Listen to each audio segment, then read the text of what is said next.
आता मी गृहराज्यमंत्री योगेश कदम यांची मीटिंग घेतली आणि त्याच्यात अनेक जे विषय आहेत जालन्याचे आणि बीडचे ते त्यांच्या पुढे मांडले।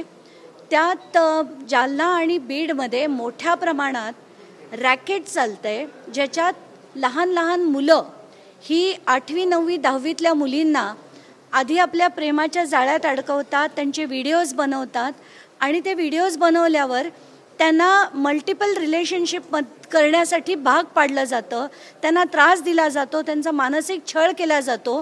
अशा विविध पद्धतीने त्यांना त्रास देतात आणि त्याच्यातच त्या मुली आत्महत्या करतात। जसं त्याचं जे उदाहरण होतं, जसं जालन्यामध्ये भाग्यश्री गाडगे असो, बीडमध्ये साक्षी नावाची मुलगी असो, अक्षरशः छोट्या छोट्या मुली या फाशी जातात आणि ते बघवत नाही।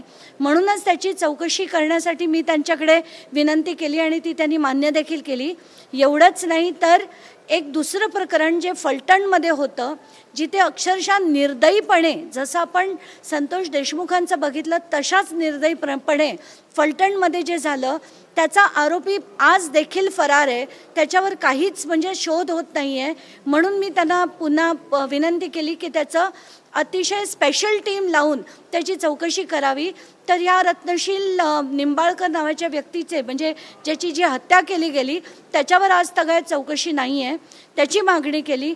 आणि मुख्यतः बीड आणि जालना आणि पूर्ण मराठवाड्या पट्ट्यात जी कला केंद्र चालतात ते कला केंद्र नसून एक अतिशय मोठं असं प्रॉस्टिट्यूशनचं रॅकेट आहे, त्यावर मी त्यांना पूर्ण चौकशी करून त्याच्यावर कारवाई करण्याची विनंती केली आहे, जी त्यांनी मान्य केली।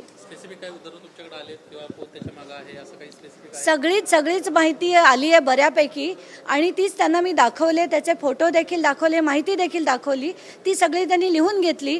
जालना एसपींची ते ताबडतोब बोलले आणि आता काही वेळात ते एसपी फलटणशी पण बोलणार आहे।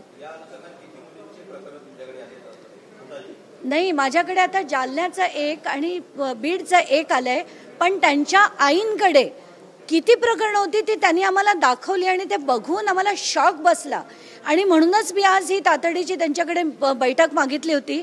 अतिशय म्हणजे एक ठिकाणी 5-5, 6-6 मुलींच्या, त्याच्यापैकी 2 मुली आजही गायब आहेत आणि हे सगळं मला अतिशय धक्कादायक वाटलं। म्हणूनच याच्यावर तातडीने कारवाई करण्याची मी मागणी त्यांच्याकडे केलेली।